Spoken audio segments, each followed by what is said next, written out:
Now today we are going to start from class 9 chapter number 1 laws of motion. The topic is uniform circular motion.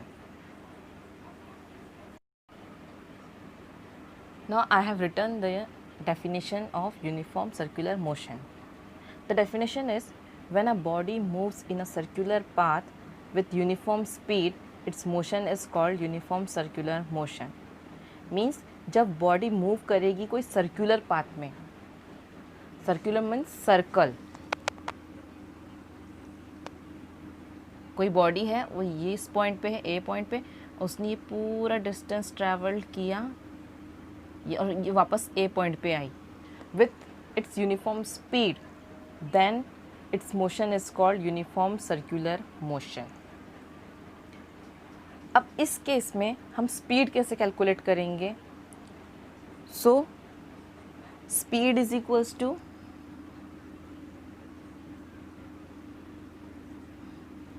circumference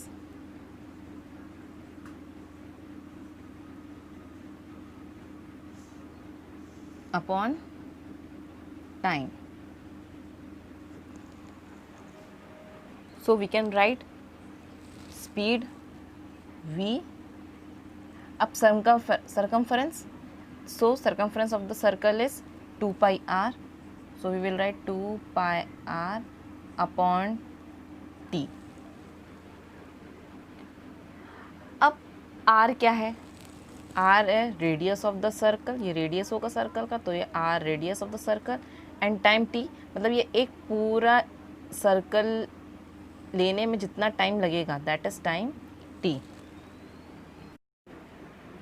so if an object moving along a circular path of radius r, अगर कोई object है जो move कर रहा है circular path में जिसका radius है r और वो टाइम t ले रहा है to come back to its starting position, so its speed can be determined using the formula. तो आप उसकी स्पीड कैसे निकालोगे?